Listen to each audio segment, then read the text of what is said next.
Mas o que me chamou a atenção foi a maneira como o Vitor Pereira adaptou o time dele para o jogo de sábado. Assim. Ele buscou soluções diferentes. Não sei se ele vai repetir isso na Libertadores, eu não sei se vai ser esse o padrão do Flamengo ao longo do Campeonato Brasileiro, mas para enfrentar o Fluminense no sábado, foi o caminho que ele escolheu e deu certo. O do segundo tempo, sim. Da parada técnica, como já explicou o VSR. Ele é dessa característica, de meio que, dependendo do adversário, ele faz o jogo. É que eu acho que não pelo Flamengo, mas pelo time e o elenco que tem o Flamengo, algumas vezes ele pode ser mais incisivo. Falando, não, isso aqui é Flamengo, mas enfim, com esse time eu posso fazer mais coisas. E eu acho que foi muito mais coisas que foram feitas assim. Os 2 gols do Flamengo são gols que o Flamengo de 2019 para cá, nos seus melhores momentos, assinaria. Até a parada técnica, um pouquinho depois dela, o primeiro tempo, sem dúvida. Os 2 foram muito bonitos, cada um nas suas características. E gols que também o Diniz assinaria no Fluminense, com menos recursos técnicos, embora tenha um bom time, né? E muito por mérito do Diniz.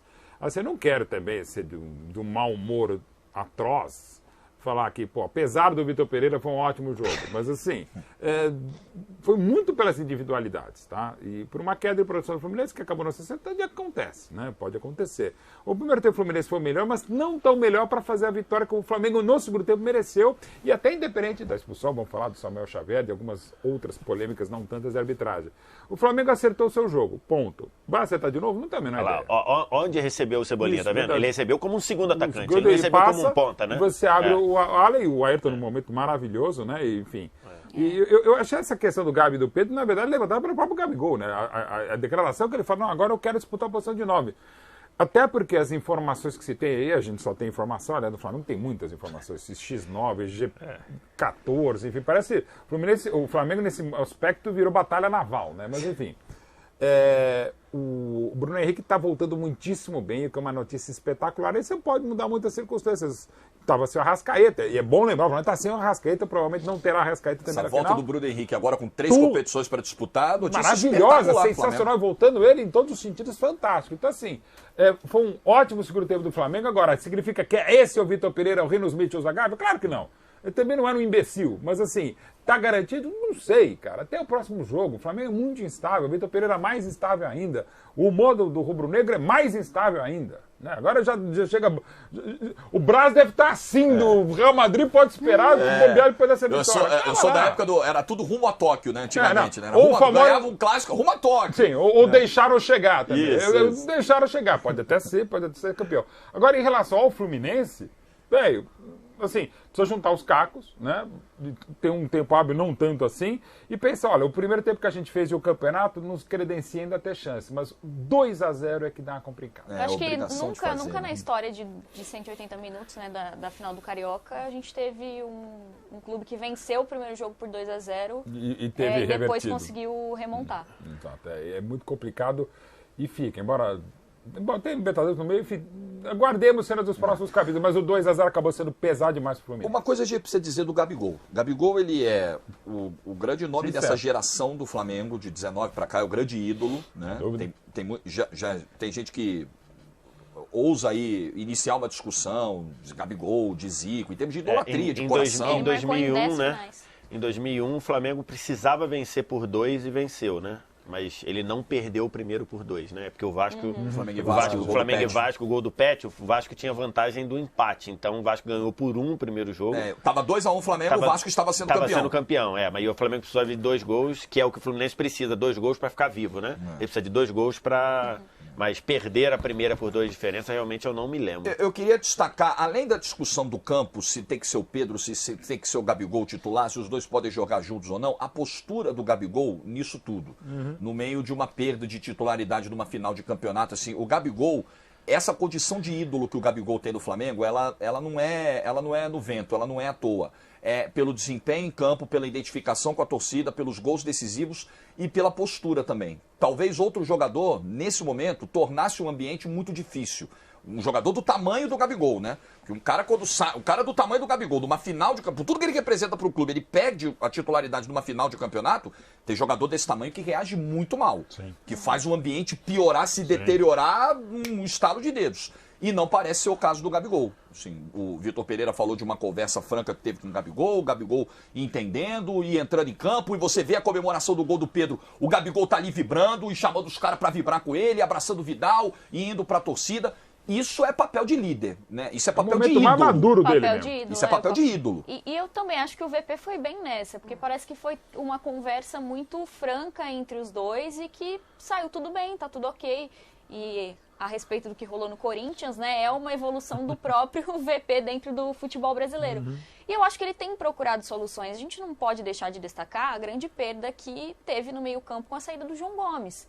Também. Tem sido muito complicado repor essa peça, porque os outros, o Thiago Maia está sempre sobrecarregado. O Gerson não adianta. Para mim, o Gerson é um Pogba. Não adianta exigir marcação, mas o Gerson não vai exercer a marcação que já conseguiu exercer na primeira passagem no Flamengo. Então, ele está tentando achar um equilíbrio para o sistema defensivo, utilizando os 3 zagueiros, né, para tentar pelo menos uma cobertura melhor ali. Eu falei aqui que o Ayrton, se continuar assim, tem nível para a seleção, a galera me zoou depois no superchat, mas ele no esquema com 3 zagueiros, ele cabe muito, ele tá jogando muita bola. A gente tem que ressaltar isso, e não é de hoje. Tem sido um dos melhores jogadores do Flamengo nessa temporada. Então. Vai lembrar, ele na final da Libertadores, ele entra com o Felipe Luiz machucado, e se fosse o Felipe Luiz, provavelmente o Pedro Henrique não teria sido expulso, porque o Felipe Luiz acho que não chegaria naquela velocidade na bola. Só um ponto assim que eu acho que ficou, assim, o Gabigol falou sobre isso de forma aberta, clara e muito quis falar mesmo. Muito respeitosa na zona mista. Achei também. Eu acho que muita gente, a maioria ali, só ouviu o que quis ouvir. Porque quando ele diz, eu falei pro VP que quero jogar como atacante, como centroavante, eu acho que isso não inviabiliza que seja apenas um centroavante. Inclusive, na própria resposta, o Gabigol falou sobre isso. O Gabigol termina dizendo, não, porque... E aí eu disputo a posição com o Pedro, é isso? É essa a declaração? Não, então, essa é a primeira parte. Essa é a primeira parte. Que no esquema atual, ou pelo menos no esquema com que o Flamengo jogou no sábado, ele teria que disputar, porque o esquema que jogou no sábado só tinha um atacante. Mas depois ele fala, na sequência ele fala, não, inclusive, com o Dorival, apesar de não ser 100% satisfatório, ele falou alguma coisa nesse sentido, ou 100% confortável, eu não me lembro bem a palavra, mas era esse o sentido, funcionava com 2 atacantes. Então, eu acho possível jogar com 2 atacantes no esquema do VP. Você existe 3-5-2 com 2 atacantes. O Brasil foi campeão em 2002 com 2 atacantes. O Rivaldo e o Ronaldo eram atacantes. O Rivaldo era 10. Não, o Rivaldo era atacante. O Rivaldo jogava como atacante. Então, assim, a Roma do campeão italiana, ela jogava com 2 atacantes. Montella e Batistuta. Eram 2... Bebeto e Romário. Mais para ele 2002. E Romário. Você tem exemplos. Então, assim, dá para você... Real Madrid. Porque eu tô dizendo com 3-5-2, né? Eu tô dizendo sim. com 3 zagueiros. A Roma eram 3 zagueiros e jogava com 2 atacantes. É possível.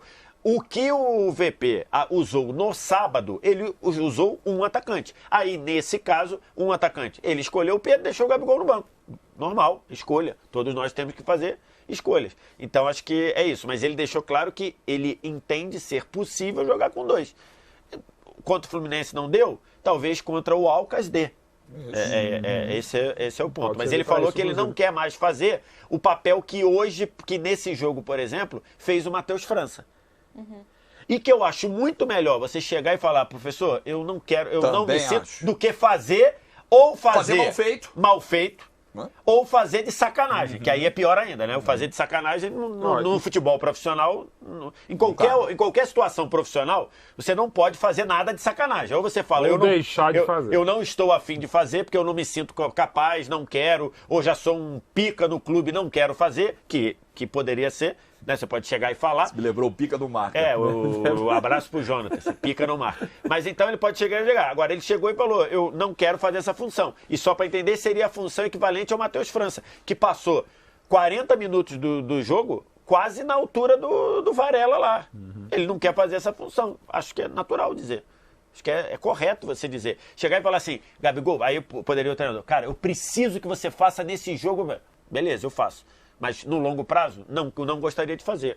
Acho completamente do jogo. E o Gabi, só rapidinho, uma coisa muito interessante. Quando no Mundial, o Gabi foi o que mais bateu no peito. Falou, não, a gente está com o treinador. O Gabigol, ele tem defendido... Ninguém no elenco defende tanto o Vitor Pereira quanto o Gabigol publicamente. É verdade. Não, vezes. Publicamente e internamente. Já falei algumas vezes.